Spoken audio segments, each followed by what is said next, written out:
Hello friends, welcome to my another blog. আজকে এখন আমি আছি নিকলি আর ইটনা অষ্টাগ্রামের যে রাস্তাটা, এই রাস্তাটার মধ্যে রাস্তাটার অপরূপ সৌন্দর্যটা দেখতেছি এবং আপনাদের মধ্যেও শেয়ার করার চেষ্টা করতেছি। একদম দেখা যাচ্ছে আকাশ এবং রাস্তাটা মনে হয় একসাথে মিলিন হয়ে গেছে। সামনে গেলেই মনে হয় আমি আকাশ ছুঁতে পারবো। এটা পরিবেশটা কতটা সুন্দর। আমি আপনাদেরকে যদি ভ্রমণ সম্পর্কে কিছু কথা বলতে চাই, তাহলে জীবনের স্বাদ উপভোগ করতে হলে ক্যাম্পাসের মতো করুন, ঘড়ির মতো নয়। এই যে আমরা যে জায়গাটায় আছি, এটা দেখেন কতটুকু সুন্দর একটা মনোরম পরিবেশের একটা জায়গা। আমরা যারা ঘুরতে পছন্দ করি তারা আসলে বছরে একবার হলেও এমন কোনো একটা জায়গায় যেতে হবে যেই জায়গায় আগে কখনো যায়নি। কারণ ভ্রমণ করা উচিত, কারণ স্থান পরিবর্তন মনকে নতুন শক্তি যোগায়।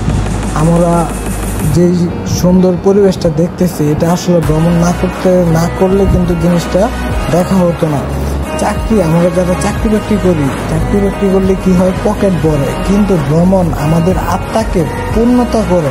আসলে কি, ভ্রমণ ছাড়া জীবন স্বাদহীন, খাবারের মতো। এটা আমার কাছে মনে হয়। এই যে কতটুকু সৌন্দর্য একটা পরিবেশ, আসলে টাকা দিয়ে কি হবে, এই সৌন্দর্যটা দেখতে আসলে মন মানসিকতার প্রয়োজন পড়ে। ঠিক আছে, আসলে অনেক কথা বলে ফেলছি, এখন শুধু পরিবেশটা দেখবো, আর কোনো কথা বলবো না তেমন। কারণ কথা বলার আমার কোনো আর ইচ্ছেই নেই, কারণ আমি অনেক বেশি মনে হয় কথা বলে ফেলছি।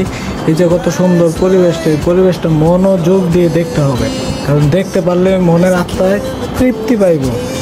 আমরা সবাই পরিবেশটা দেখতে থাকি, আমাদের মনের তৃপ্তিটা মেটাই।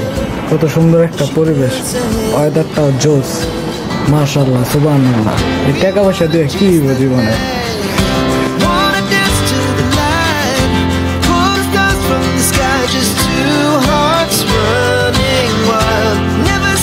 Never stop.